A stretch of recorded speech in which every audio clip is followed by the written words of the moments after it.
Os pontos de Fernando Lima.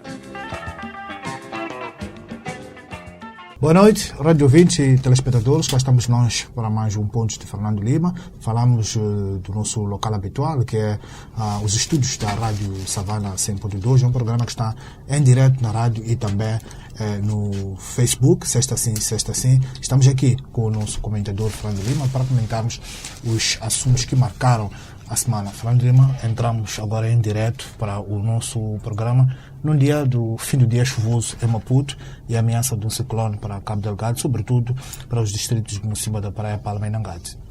Como se não bastassem outros ciclones e outras tormentas para o norte de Cabo Delgado. De qualquer forma, isto já são chuvas e tempestades fora de tempo, uma vez que estamos no final de abril. Aliás, as temperaturas já começaram a descer, mas vamos dizer que são as mudanças climáticas. Muito bem, antes de irmos para os principais temas que elencamos para este programa, vamos comentar sobre o projeto da Total, vamos olhar para o arroz de choque, vamos comentar também sobre a nossa moeda, o Metical. Mas antes de entrarmos para esse tema, Fernando Lima, vamos ao seu tema de semana, que é o livro de João Sousa. O João de Sousa, como já dissemos aqui, é uma pessoa que tem ou tinha fortes ligações com a Mídia Cup e com a nossa rádio e vai finalmente publicar o seu livro de crónicas. Não ele, porque já nos deixou o ano passado, mas os seus amigos e familiares, na próxima segunda-feira, vão fazer um lançamento de livros de crónicas e também um livro que deixa para a posterioridade a sua passagem pela rádio em Moçambique. A rádio que ele abraçou ainda no tempo colonial e que dedicou toda a sua vida, inclusive como correspondente da Rádio Moçambique na África do Sul. Infelizmente, é muito corrente hoje falar-se, sobretudo na área pública da comunicação social, dos jornalistas que se reformam. Para mim é uma aberração dizer que um jornalista se reforma, mas se houver dúvidas sobre isso, o João de Sousa é exatamente um exemplo de como uma pessoa, independentemente de chegar à idade para receber a sua pensão, isso não o inibe de dar a sua voz a programas de rádio ou escrever. E João de Sousa foi, de facto, uma pessoa muito prolixa nos seus escritos e nas suas colaborações, portanto, escritos de muito valor, nomeadamente lembrando figuras, acontecimentos, lugares de Moçambique que outros não o fizeram. Portanto, as suas contribuições foram de grande utilidade para a sociedade moçambicana. Muito bem, Fernando Lima, vamos ao nosso primeiro tema, que é o projeto da Total, que foi interrompido a 24 de março após aquele ataque na vila de Palma. Há mais interrogações do que certezas, que foram agudizadas pelas revogações que a Total está a fazer com as suas subcontratadas. E também há um silêncio do governo e também da própria empresa a vir ao público anunciar, afinal de contas, qual é o estágio. É pouco provável, Fernando Lima, que a Total retome os seus trabalhos este ano, dada também as indicações de que a situação ainda é instável na zona de Palma e Afonso. Em primeiro lugar, Francisco, é importante dizer que amanhã é 24 de abril, o mês de março teve 31 dias, portanto, completa-se um mês do ataque a Palma. E no mês e depois do ataque parece não ter acontecido grande coisa. Ou seja, como bem sumarizaste na introdução do tema, parece que não está a acontecer nada, nomeadamente em relação ao que vai acontecer a este projeto, porque no campo prático, independentemente se há comentários ou não, há muitas ações que a Total está a tomar, nomeadamente em relação aos contratos com muitas das empresas, em relação aos contratos de muitos dos seus colaboradores. Portanto, neste momento, há centenas, se não milhares, de trabalhadores do projeto que já estão desempregados, já receberam as suas cartas. Se não as receberam, as cartas estão a caminho, porque vão ser desvinculados a partir de maio e a partir de junho. O mesmo está a acontecer em relação a empresas que também já lhes foi comunicado que os seus contratos foram terminados. As cartas estão escritas em inglês, a terminologia foi terminate, ou vamos traduzir por estão terminados. Esses contratos, o único contrato que falta saber e depois é preciso também lembrarmos, por exemplo, que o Ministro dos Recursos Minerais esta semana no Parlamento diz que o que se mantém são os contratos principais. Os que estão a ser terminados, como Fernandinho estava aqui a dizer, são de subcontratados, mas de fácil mobilização caso o projeto regresse. Isto vale o que vale? Vale o que vale, porque são estas subcontratadas que sofreram grandes prejuízos no ataque de Palma. E o ataque de Palma tem duas facetas distintas. Os prejuízos que foram infligidos pelo ataque dos jihadistas à Vila de Palma e as pilhagens e vandalizações que se sucederam logo a seguir, nomeadamente a instalações, a estoques de peças e de materiais de construção e a equipamentos. Portanto, eu compreendo que o Ministro Max Tonella tente dourar a pílula, mas em termos práticos eu quero acreditar que há muitas empresas, sobretudo as pequenas empresas, aquelas que têm mais dificuldade em fazer remobilização de capitais, que têm problemas neste momento com os bancos, se de facto vão conseguir de novo aparecer em Palma. Para além disso, há o fator psicológico. Todos conhecemos os relatos dramáticos, como determinadas pessoas conseguiram fugir de Palma, os dias que permaneceram na floresta até serem resgatados ou até chegarem a um ponto seguro. Portanto, mesmo essa remobilização é problemática. Os cínicos vão dizer o dinheiro fala sempre mais alto, mas há elementos psicológicos e emocionais que certamente terão que ser tomados em conta. Claro que é importante saber se o consórcio que ganhou, portanto, a construção das fábricas de LNG, portanto, o consórcio, se não me engano, CCS, que depois fez a subcontratação de várias outras. Basicamente são três empresas, a Kyoda, a Saipem e a McDermott.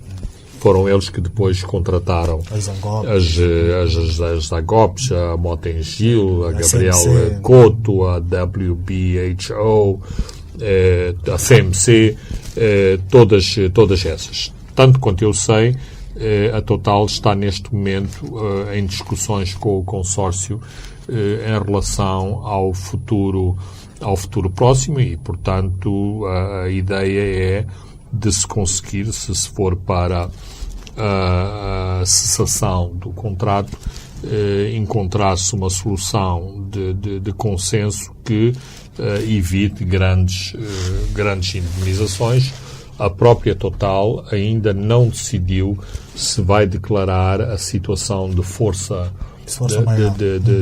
maior, que é sempre um elemento a ter em consideração quando se trata de situações de guerra, terrorismo ou grandes catástrofes naturais. Aquilo que me parece que é importante e que não se está a verificar é que não há evidências de que o governo tem uma parte ativa em todo este processo. Neste momento, para além de Palma, há uma situação muito complicada em Quitunda, uma vez que uma parte importante da população de Palma fugiu para Quitunda procurando refúgio em Quitunda. Ora, Quitunda, para as pessoas que não conhecem, é talvez uma das vilas mais modernas de Moçambique, com uma infraestrutura notável. Neste momento, também Quitunda está abandonada. Quando eu digo abandonada, não tem autoridades administrativas e está sujeita ao vandalismo da população que, portanto, utiliza tudo que vai encontrando como meio de subsistência. Ora, isto é terrível termos esta constatação, ou seja, numa vila que nem sequer foi atacada, que esteja a ser alvo do mesmo tipo de saque e vandalismo que aconteceu em Palma. Temos a situação de Palma, onde continua a haver muita insegurança e também muito saque daqueles, sobretudo das instâncias turísticas que estavam intactas após a retomada de Palma pelas forças de defesa e segurança. Portanto, o que nos leva a interrogar se as forças de defesa e segurança estão em Palma para assegurar que as infraestruturas não são saqueadas e não são vandalizadas. Portanto, por outro lado, há outros dois pontos de interrogação que me parecem também muito importantes. Para além da visita da ministra Ana Comoane, a tal task force ministerial parece que de facto ainda não se fez a Palma ou se fez, se está no terreno a trabalhar, deve ser trabalho secreto, porque não temos conhecimento da sua atuação. Há também uma instituição específica que é o Gabinete das Calamidades, o INGD, que também me parece muito ausente no auxílio a Palma, no auxílio à Fungi. Há pormenores preocupantes, nomeadamente auxílios que chegam e que não são distribuídos, auxílios que chegam e depois, aparentemente, caem nas mãos das Forças Armadas que confiscam esses auxílios. Está a haver pressões sobre os líderes comunitários que estão a ser chantageados para partilhar com terceiros as indemnizações e as compensações que receberam do projeto de LNG. Isto lança também, e dado que se trata de líderes comunitários, lança uma grande intranquilidade na comunidade. Os seus próprios líderes estão a ser ameaçados. Para além de factos que vieram a público no Mediafax, de mortes que estão a ocorrer em Palma por desconfiança de simpatias com os jihadistas. Com os jihadistas. Portanto, há uma situação muito instável e inexplicavelmente não está a ser visto o papel do governo. Ora, era muito importante que o governo mostrasse que está no comando da situação. Dizer que retomou a Vila de Palma não é suficiente. E se o Governo pretende retomar o projeto do gás com a Total, tem de facto que mostrar que está no comando das operações e que quer alterar esta situação muito infeliz, que foi o ataque a Palma no dia a seguir à retomada, ao anúncio da retomada do projeto. Porque se o governo de Moçambique mostrar que está ausente neste processo, vai tornar mais longínqua a possibilidade de a Total retomar o projeto. Há, inclusivamente, uma teoria conspirativa que diz que, eventualmente, há uma agenda escondida, que é deixar cair a Total e o projeto a cargo da Total, para depois se avançar com outra contraparte, nomeadamente com uma empresa chinesa ou de outra proveniência que não se preocupa com o ambiente, que não se preocupa com direitos humanos, que não se preocupa com direitos de trabalhadores. Aliás, como está a acontecer numa parte dos projetos do carvão, uma vez que quando as empresas de referência saíram de Tete, é um autêntico faroeste. É um autêntico faroeste aquilo que está a acontecer no domínio das areias pesadas e no respeito pelos trabalhadores, pelas comunidades e pelo meio ambiente. As indicações que temos, Fernando Lima, de que o Presidente poderá no próximo mês ir para a França, aqui não há ideia de que vai pessoalmente para o país da Total para dar garantias reais de que haverá segurança no local. É verdade que essa poderá ser. Antes, nos primeiros ataques, era o presidente da Total que vinha para Maputo. Agora está ao contrário, mostra a preocupação do governo moçambicano em relação a isso. Não só mostra a preocupação, mas porque o cenário de vulnerabilidade de Moçambique se complicou entretanto. Moçambique está, e como dissemos anteriormente, está numa situação de grande vulnerabilidade, de grande pressão externa. Mas se a carta a jogar é o facto de o Presidente estar em França para procurar o apoio francês à continuidade do projeto e, eventualmente, dar garantias de que Moçambique está interessada nessa continuidade, quer-me parecer que há um trabalho de casa que deveria ter sido feito imediatamente após o 24 de março. Como já aqui foi referido, em termos da matriz dos procedimentos da Total, Moçambique deveria ter retomado Palma em 72 horas. Não aconteceu isso.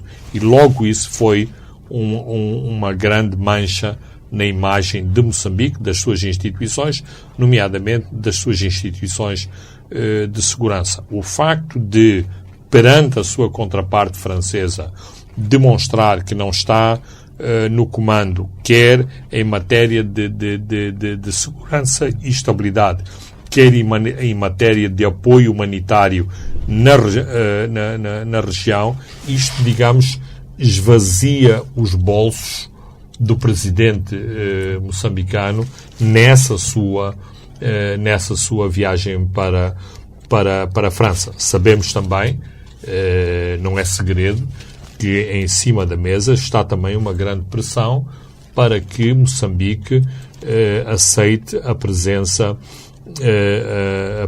de uma força externa em Cabo Delgado para apoiar o desenvolvimento do projeto do gás, mas também para apoiar ou para eliminar a situação de violência.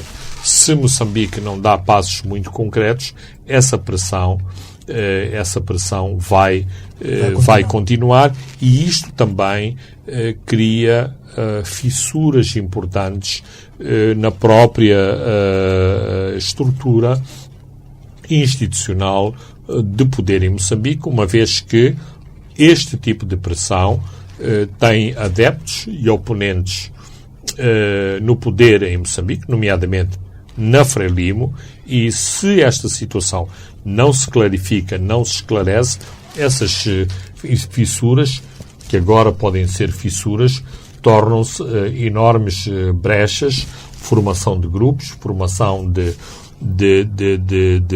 diferentes... E que podem ser usados como uma pedra de arremesso político. Absolutamente, nomeadamente para desacreditar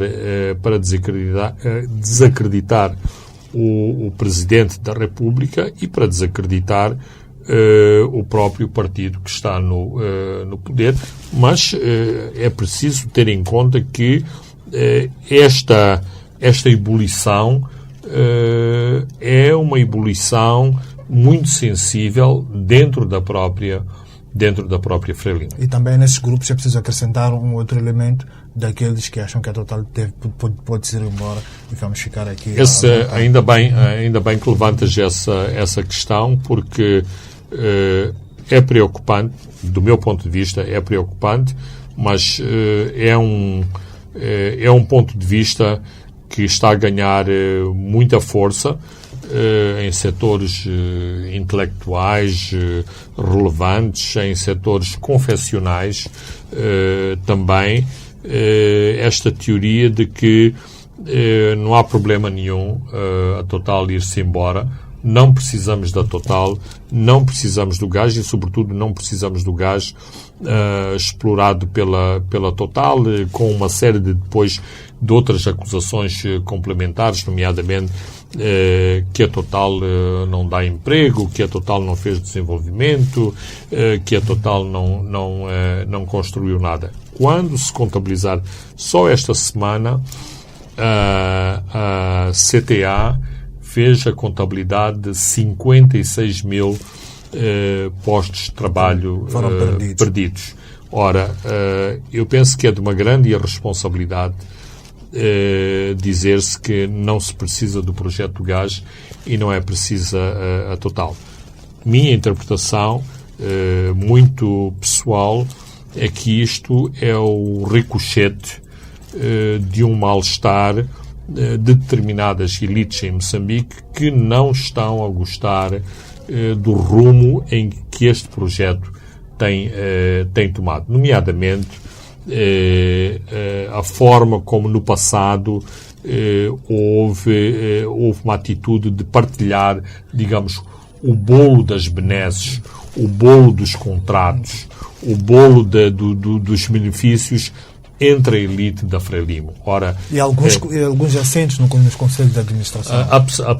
Absolutamente.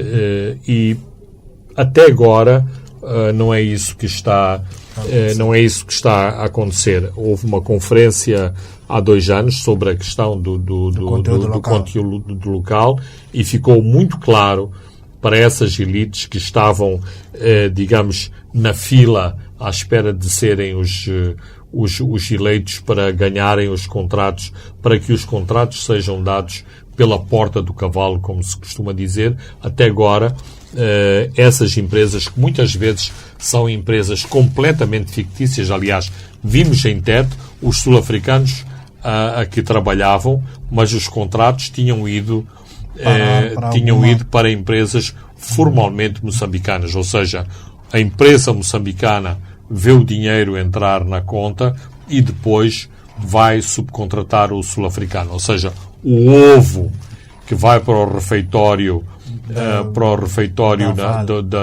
da Vale não é um ovo produzido em Moçambique, é um ovo que vem da África do Sul, mas a companhia que ganhou o concurso para os frangos, para os ovos, para os vegetais, para os congelados, é uma empresa de fachada moçambicana. Todos estamos atentos, incluindo no governo, esteve-se atento a essas facetas e não é que o projeto de Cabo Delgado modelo, mas, pelo menos em termos formais, tentou-se combater este clientelismo para que as empresas buscassem as suas certificações de qualidade, que concorressem, que fizessem associações com outras empresas. Mas há um grande descontentamento entre as elites porque as suas empresas não estão a ganhar os concursos, porque as suas empresas não estão a ser escolhidas e porque, inclusive, determinadas propostas que assinalavam ou garantiam formalmente que uma determinada percentagem de uma determinada empresa, o facto de uma pessoa ter um BI moçambicano dava-lhe direito a ter 35% a 40% numa empresa que vinha construir casas, que vinha trazer uma empresa, uma frota de transportes ou outro tipo de coisas para Moçambique. Portanto, penso que associado a este clamor antitotal, há este lobby da elite que está muito, muito descontente com a forma como o projeto de Cabo Delgado está a ser desenvolvido e porque não estão a ter os benefícios que tinham a expectativa de conseguir com o gás. Uma última questão em relação a este assunto é o sempre presente Mayotte. Ainda não está muito bem claro, mas falou-se esta semana sobre a instalação de serviços hospitalares nas ilhas de Mayotte para evacuações, alegadamente porque Palma não tem licença internacional. Mayotte é um fantasma presente, como dizia antes, e porque no passado também foi relatado que parte das operações de logística podiam ser transferidos para a base logística, falando aqui. Bem, aqui há um esclarecimento em primeiro lugar a fazer. Acho que da conversa entre o presidente da CTA e a sua contraparte da Total e da Embaixada de França, não ficou muito claro o que era esta licença internacional. A licença internacional tem que ver com a classificação dos aeródromos e das pistas em Moçambique. Não há uma certificação internacional para a pista da Afungi. Esta certificação internacional não é dada pela Total ou pelas autoridades francesas, compete às autoridades moçambicanas pura e simplesmente certificar. Ora, Moçambique, até agora, tentou bloquear exatamente a importância da Afungi. Porquê? Porque pretende que essa importância reverta a favor de Nacala e reverta a favor de Pemba. Há voos que poderiam ir... Ou Mocimbo antes. Ou Mocimbo, sim. Há voos que claramente poderiam ir diretamente à Afungi, mas que têm que ir a Pemba exatamente porque não podem fazer um trajeto direto para a Afungi. Ora, o que é que se passa em relação às evacuações médicas de emergência? É que Mayotte é um território francês, logo, se um helicóptero, se um avião ambulância aterrar e fizer uma evacuação a partir da Afungi para Mayotte, a partir de Mayotte está imediatamente em território europeu. Logo, os aviões podem circular rapidamente e sem grandes problemas de natureza burocrática e administrativa no espaço europeu, o que não é verdade para a Afungi. Ainda em relação a Mayotte, eu acho que há um pânico excessivo em relação a Mayotte. Acho que os agentes económicos de Moçambique deviam ficar muito mais atentos a Metuara que a Mayotte. Mayotte fica a 500 km de Afungi. Ora, os franceses ou outras pessoas de outras nacionalidades sabem fazer contas. As empresas vão fazer contas onde lhes sai mais rentável estabelecer as suas bases de apoio. Ora, porquê que uma empresa italiana ou porquê que uma empresa americana vai estabelecer, uma vez que mesmo em termos contratuais, a Total não os vai obrigar a estabelecerem-se em maior. Mas temos o caso evidente da empresa portuguesa Mota-Engil, que disse há cerca de duas semanas que já fez duas cargas para o Porto de Mutuara, e a partir do Porto de Mutuara está a abastecer a Fungi, uma vez que eles têm responsabilidades na questão do vamos lhe chamar no Porto é um pouco excessivo, mas do local da costagem em Afungi. A Mota-Engil também tem um trabalho ali. Portanto, isto não foi determinado porque a Total disse que tinham que ir para Mutuara, mas depende das condições que há em Pemba, das condições que há em Mocimboa, das condições que há em Palma, e, portanto, depois as empresas fazem as suas opções. Portanto, eu não vejo que Mayotte seja, e não é pelo que eu sonhei sobre o assunto, são as informações que eu tenho em relação às empresas que trabalham neste projeto, em relação aos próprios posicionamentos da Total e do governo francês.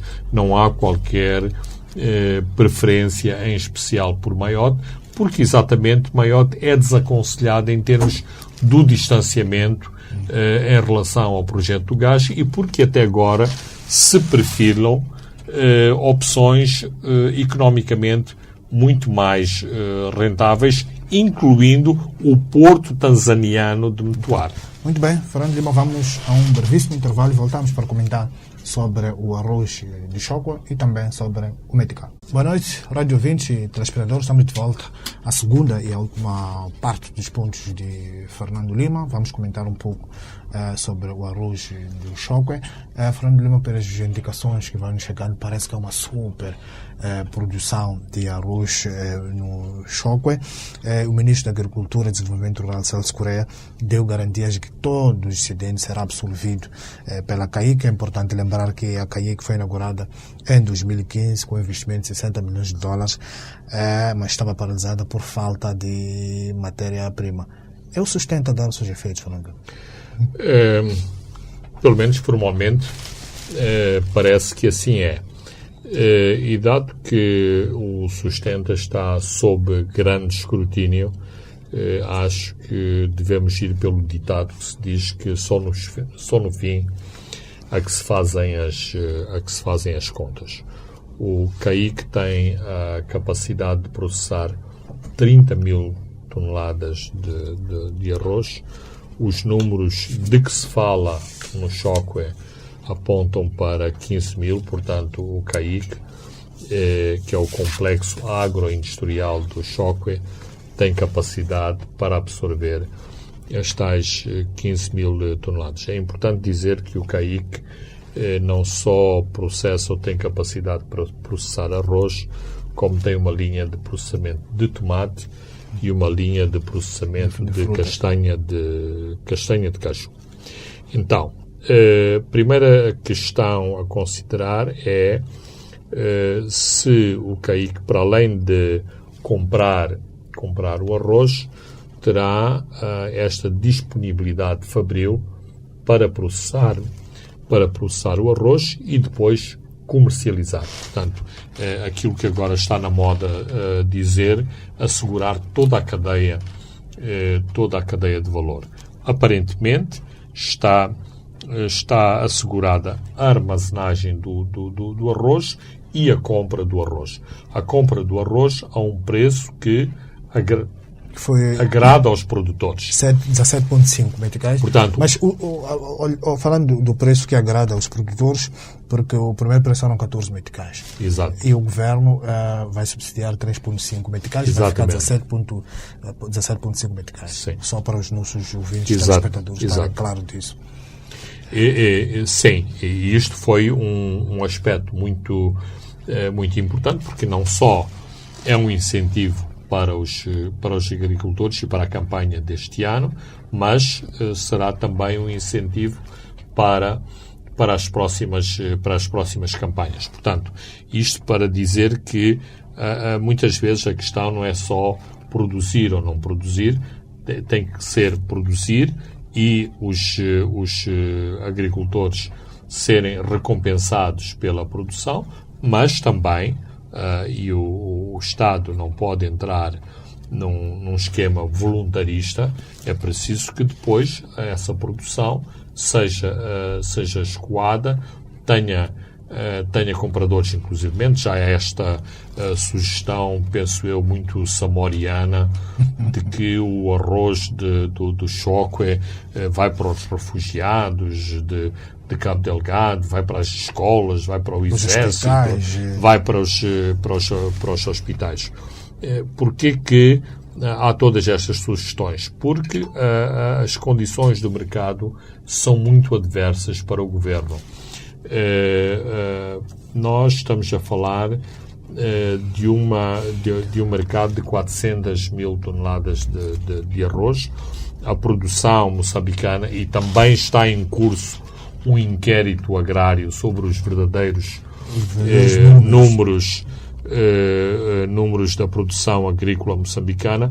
A produção de arroz dificilmente chega a 1/3 das 400 mil toneladas. Portanto, o governo, inclusivamente, não está ainda em posição de avançar para medidas protecionistas como tem ensaiado em relação ao frango congelado, uma vez que a capacidade local está muito próxima das necessidades do consumo de carne de frango em Moçambique. Claro que há outros debates, nomeadamente em relação aos insumos, às relações, e isso que parece que não estão tão asseguradas como a parte da produção de frango. Mas isto significa que a conjuntura para o governo e em relação ao arroz é muito adversa. Porquê? Porque, e o Ministro já o disse, esta valorização surpreendente do metical é um grande incentivo para os importadores de arroz. Então, teremos um arroz moçambicano altamente bonificado e um arroz externo entrar legalmente em Moçambique e a um preço muito, muito inferior. E claramente, Francisco, não tínhamos expectativas que a população vai pôr a bandeira de Moçambique e consumir o arroz de Moçambique, porque é moçambicano, e deixar de lado o arroz da Tailândia, isso, quando ele nos é oferecido a um preço muito mais baixo. Temos visto isso na farinha de milho, porque a farinha de milho da África do Sul tem entrado aqui a um preço inferior. Temos inclusivamente visto, e para o açúcar há uma política protecionista do açúcar moçambicano, há um combate agressivo em relação ao contrabando do açúcar do Zimbábue e da Suazilândia, mas nem por isso os consumidores moçambicanos vão atrás do açúcar de contrabando, exatamente porque o açúcar de contrabando é mais barato que o açúcar moçambicano. Portanto, aqui o Ministério da Agricultura terá que fazer uma grande ginástica, que é fazer, ou de algum modo respeitar os mecanismos de mercado, mas, por outro lado, assegurar que o arroz moçambicano é consumido. E eu penso que é um pouco com este lastro que há estas soluções voluntaristas do arroz moçambicano ir parar ao... Mas também por aí, nesta equação toda, é preciso sensibilizar e convencer os tais sindicatos muito fortes que operam na importação do arroz. Claramente, não. Esses sindicatos vão continuar. Os sindicatos, vamos dizer que não têm coração e não têm pátria. E se o arroz do Vietnã, da Tailândia, das Filipinas tem um preço mais simpático, eles vão continuar a importar esse arroz. Estamos a falar de vários barcos que chegam a Moçambique com arroz a granel. Portanto, não estamos a falar de pequenos... aqui há barcos entre 20 mil a 40 mil toneladas que se fazem aos portos moçambicanos com importações a granel, e isto vai continuar.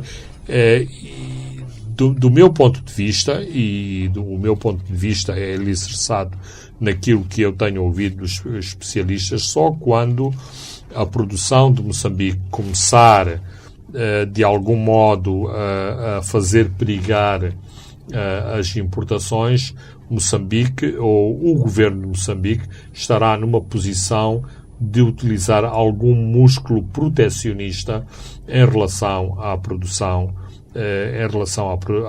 nacional. Para já, a produção de Moçambique ainda é simbólica. Também há essa perspectiva que me parece interessante, que é Moçambique explorar um nicho de produto que é muito querido, por exemplo, às populações, que é o arroz fresco. O arroz fresco e aromático. As populações de áreas que têm tradição de produção de arroz, como Cabo Delgado, como Sofala, como a Zambésia, adoram o seu arroz. Adoram o seu arroz porque estas variedades são variedades aromáticas, dá para fazer determinados pratos locais, e a população, mesmo a população, não vamos dizer de baixa renda, essa come trinca, e porque é o que é mais barato. Mas a população, não por causa da bandeira, mas por causa das suas tradições culturais, enquanto nos mercados houver oferta de arroz da machamba, aquilo que costuma dizer o arroz da machamba, as pessoas preferem comprar esse arroz da bacia, da lata de 20 litros, a comprar o arroz importado com todos esses nomes que aparecem aí no mercado. Vamos olhar para alguns números que foram formalmente anunciados pelo Madeira, que tem a ver com a questão da produtividade. Parece também choque, saíram de 1,5 toneladas por hectare para entre 4 e 6 toneladas, Fernando Lima. Ao avançar com estes números, podemos chegar a tal nível que falava, tal ponto de equilíbrio, usando um pouco o termo do Banco Moza. Absolutamente. Ponto de equilíbrio entre o importado e o... Exato. É preciso, mais uma vez, certificar, avaliar e auditar esses números. Eu tive a oportunidade de falar com alguns produtores. Aliás, o Savana, no início da campanha, fez uma visita ao Choco para falar com produtores, e é verdade, não consegui encontrar ninguém com estes números das 7 e das 8 toneladas, mas fala-se de 4, 5 toneladas, e aquilo que as pessoas falam é que o trator ajudou muito e, sobretudo, a utilização de adubos também ajudou muito.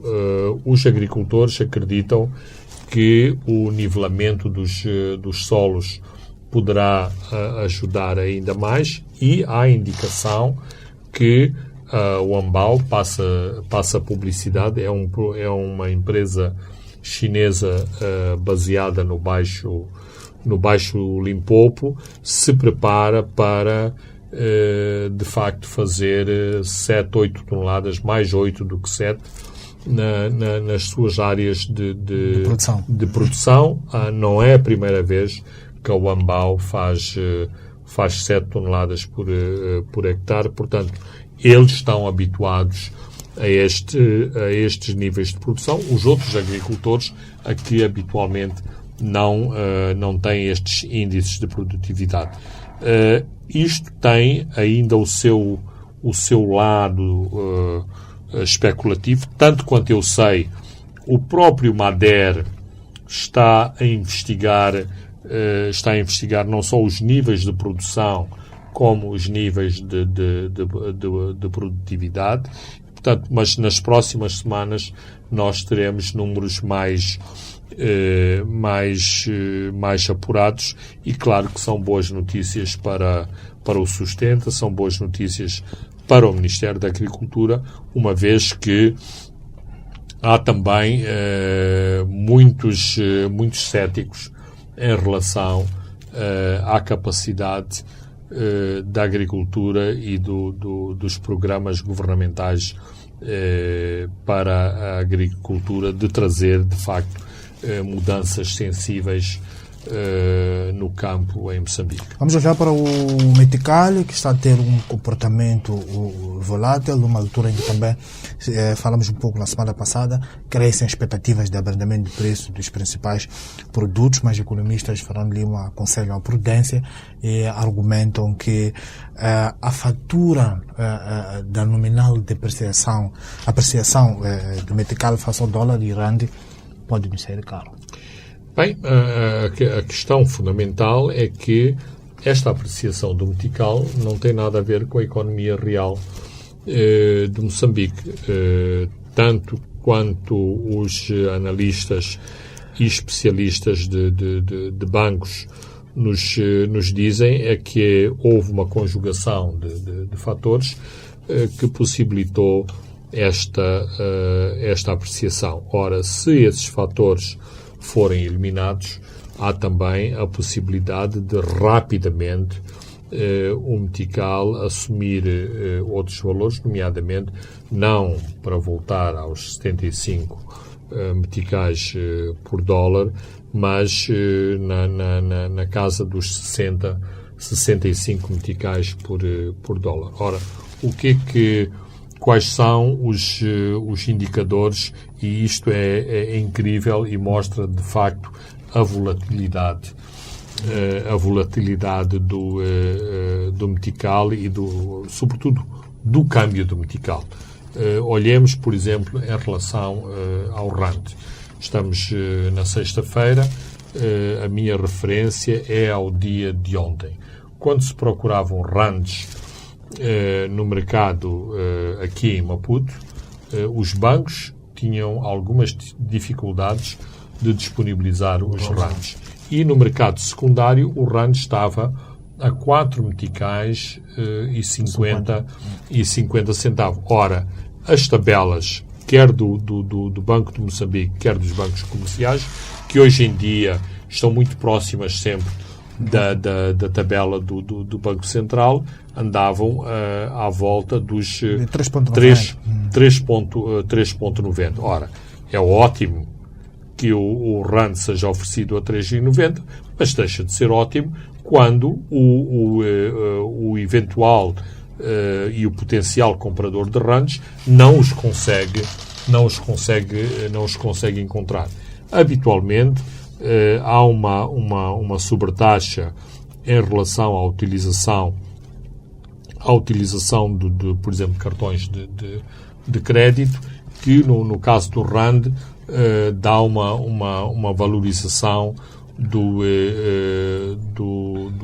metical na ordem dos 15 centavos. Então, temos esta situação muito interessante em que uma pessoa utilizando o cartão de crédito porque não tinha o rand à boca de caixa, usando o cartão de crédito conseguia um rand a 4 meticais e 6 centavos e no secundário estava a 4,50, portanto, uma diferença de 44 centavos por rand. Ora, 44 centavos por rand é muito, mas isto, eu estou a usar todos este exemplo para demonstrar da volatilidade e do irrealismo em relação ao próprio câmbio. Portanto, porquê que os bancos não estão a comercializar divisas, não obstante se saber que estão cheios de divisas? É porque os bancos, qualquer alforrador em moeda externa, neste momento, deve estar a lamber as suas feridas. Porquê? Porque, de repente, imagine-se que tinha 100 mil dólares no colchão ou no cofre, os 100 mil dólares que ontem valiam 7.500 milhões de meticais, de repente deixaram de valer 7,5 para valer 5,5. Ou seja, em 100 mil dólares, a pessoa teve um rombo de 2 milhões de meticais. Isto é dinheiro. Agora, transportemos isto para o cofre de um banco, não são 2 milhões de meticais, são 15, são 30, são 50 milhões, talvez mesmo 100 milhões de meticais. Numa economia muito deprimida por causa de todas as consequências. Então, significa que eles preferiram reter as suas divisas a ficar à espera da reação do mercado, dispara e volta a ganhar. Absolutamente, Carmona. Digamos, em tempo de depressão, ou seja, um mercado, um dólar deprimido, se eu retiver, mesmo que seja uma semana, e numa semana conseguir a valorização do dólar em 5 centavos, 5 centavos por dólar são 5 mil são 500 meticais em mil dólares. 500 meticais é dinheiro, é sensível. Portanto, os bancos, também eles, como um aforrador individual, está com a expectativa que rapidamente as divisas externas melhorem as suas cotações, que é para salvar um bocadinho a sua tesouraria, uma vez que todos eles, tanto quanto eu sei, todos os bancos tiveram prejuízos, dada a forma súbita como o metical se valorizou. E não sei se na semana passada mencionámos este aspecto. Um dos pressupostos desta valorização súbita tem a ver com alguns grandes projetos que fizeram entrar quantidades significativas de moeda externa no mercado moçambicano, nomeadamente para o arranque do projeto do gás em Cabo Delgado, mas, dado o ataque de 24 de março, esse dinheiro permanece em Moçambique, mas não está a ser desembolsado para as empresas subcontratadas. Portanto, há esta liquidez no mercado, num mercadinho, porque Moçambique é um mercadinho, e, por outro lado, aparentemente, o Banco Central faz que não está a ver e deixa, protela aquilo que habitualmente e prudencialmente o Banco Central faz, que é enxugar a liquidez excessiva do mercado. Porquê? Porque o Banco Central tem este objetivo fundamental, que é chegar ao fim do ano com uma inflação controlada, nomeadamente com uma inflação a um dígito. A última projeção do Standard Bank é que nesta política controlada o Banco Central podia chegar a dezembro nos 7,8%. É bom lembrarmos que em março a inflação já vai nos 5, se não me engano, 5,4% em relação, portanto, aos últimos 12 meses. Vamos rapidamente comentar o caso do Manuel Chang, que está detido na África do Sul desde 21 de dezembro de 2018, a pedido da justiça norte-americana, isto tudo no quadro das chamadas dívidas ocultas. A comunicação social, Fernando Lima, relata de que o ANC está dividido em relação a este assunto. Por um lado, tens o ministro da Justiça, Ronaldo Lamola, que defende que Manuel Chang deve ir aos Estados Unidos. Por outro, tens um grupo que é encabeçado pelo Charles G. Mtukula, que é o conselheiro de segurança do presidente Cyril Ramaphosa, que defende que Manuel Chang deve ir a Maputo. Mtukula é próximo do Partido Frelimo, está nessa equipe também com a sua esposa, que é a ministra da Defesa. Já discutíamos antes, quando falamos muito de Manuel Chang, e agora parece que volta a se evidenciar que o lobby Frelimo, o lobby político partidário, parece que está a ser seguido neste momento, deixando de lado a parte legal, Fernando Lima. Sempre houve desconfiança em relação a essa situação, e basta ver que já passaram mais de 2 anos Estamos a falar de dezembro de 2018 com esta prisão na África do Sul, que em última análise serve a todos os setores, porque nem vem para Moçambique nem vem para os Estados Unidos, com o devido respeito que a vida humana nos deve sempre referenciar. Há inclusivamente umas teorias conspirativas que eventualmente o Covid pode acrescentar mais uma vítima nas prisões sul-africanas. Espero bem que isso não aconteça. Digo isto com seriedade, não se faz humor com a desgraça das outras pessoas, mas é uma das teorias conspirativas que tem sido avançada em função deste impasse.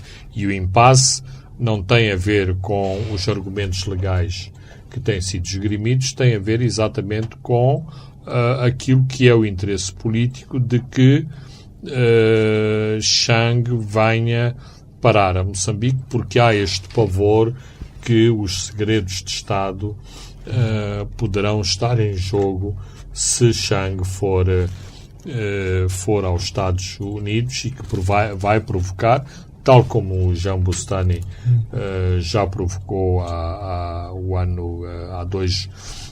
2 anos no seu julgamento em Brooklyn, que Chang poderá provocar outros danos, nomeadamente no atual poder. Portanto, não só em relação ao governo que fazia parte, mas também em relação ao atual governo. Já vimos que no processo de Londres, como a Privinvest e Iskandar Safa manejaram o processo no sentido de claramente envolver o presidente Nyusi neste processo. O mesmo poderá acontecer caso Manuel Chang vá a Nova Iorque.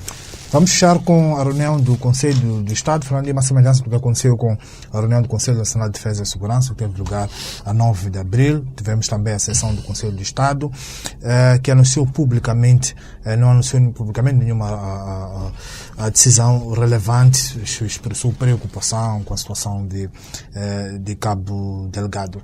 É claro, Fernando Lima, que há consultas e recomendações que foram feitas, que ultrapassam o comunicado que foi colocado cá para fora. Até que ponto é que o presidente Nyusi não reuniu esses órgãos de consulta, sobretudo numa altura em que está sob pressão de que Moçambique devia aceitar apoio à intervenção externa? Até que ponto o presidente não reúne isto para sentir a sensibilidade dos membros desses órgãos? Bem, eu penso que claramente reuniu porque precisava de sentir essas sensibilidades, reuniu porque precisa desses apoios para sustentar as suas posições, e porque também, em termos legais, digamos, a via mais correta para depois se tomarem posições. Ora, o que é que está aqui em cima da mesa? Como disseste, é a questão do apoio externo à situação de Cabo Delgado. Eu assumo, e com inteira responsabilidade, um determinado cenário para a situação em Cabo Delgado, em que eventualmente o presidente Nyusi, não obstante as suas proclamações em relação a todo este argumento da soberania e que a soberania deve ser tratada pelos moçambicanos, princípio com o qual estou inteiramente de acordo, mas exatamente para defender os moçambicanos e a soberania não se deve colocar de parte a possibilidade de os moçambicanos e de o governo moçambicano recolher outros apoios. Se um determinado país tem uma boa força aérea, tem um bom batalhão de forças especiais, tem uma boa companhia de comunicações, tem grupos especiais de reconhecimento, significa a recolha de inteligência. Isto, de modo algum, põe em causa a nossa soberania. A soberania está nos moçambicanos, está no seu governo, mas o governo achou por bem ter estes meios ao seu dispor. O que achou do comentário do Presidente Arnamo em relação a este assunto? A sua intervenção em Pemba. Eu acho que o Presidente... Ele lembrou a guerra dos 16 anos. Sim, o Presidente Arnamo foi muito mais direto. Digamos que o Presidente da República está numa saia curta, uma vez que tem uma série de conservadores à sua volta, que não só em privado como em público fazem estas grandes proclamações da soberania, mas depois na prática não fazem nada. Só para dar um exemplo, Francisco, hoje enchemos a boca com os mercenários e com as violações dos direitos humanos dos mercenários, mas se não fossem os mercenários, onde estaria Pemba quando foi ameaçada pela insurgência jihadista em abril do ano passado? A ofensiva sobre Pemba foi parada a 40 quilómetros da capital de Cabo Delgado. O que é que vale estarmos a falar de soberania se neste momento estaríamos a discutir como agora estamos a discutir os escombros de Palma em Mocimboa da Praia, num potencial ataque sobre Pemba, estaríamos a discutir milhares de mortos e prejuízos enormes, incluindo a reputação violentada de um ataque a uma capital provincial em Moçambique. E foram os tais de mercenários, com os bombardeamentos que fizeram a 40 km de Pemba, que abortaram esta ofensiva. Portanto, o ditado diz que quando se não tem cão, caça-se com gato. Neste caso temos que adaptar o ditado e se não temos o tal de cão para caçar, nem temos o tal de gato, temos que ir ao vizinho pedir emprestado o cão e o gato para resolver o nosso problema. Portanto, podemos ver para já, ao nível da região, ao nível do continente, e não só, quais são os apoios que poderemos ter. Portanto, eu penso que não andarei longe da verdade se disser que estas reuniões e, sobretudo, a reunião do Conselho de Estado serviram para o Presidente testar a temperatura das águas para ver se, de facto, há condições para uma intervenção militar externa limitada e que resolva para já os problemas de Cabo Delgado, tendo em conta o que discutimos anteriormente em relação à relação entre o governo de Moçambique e o parceiro externo, que é a Total, no projeto de desenvolvimento do gás de Cabo Delgado. Muito bem, Fernando Lima, caros ouvintes e telespectadores, chegamos ao fim do nosso programa de hoje, onde comentamos sobre a Total, olhamos para o arroz de choco e também para o Metical. Fechamos com a comentar esta reunião do Conselho de Estado. Eu sou Francisco Carmona, André dos Santos e Elec Vilanculos, encarregaram-se da parte técnica. Boa noite, até de hoje a 7 dias.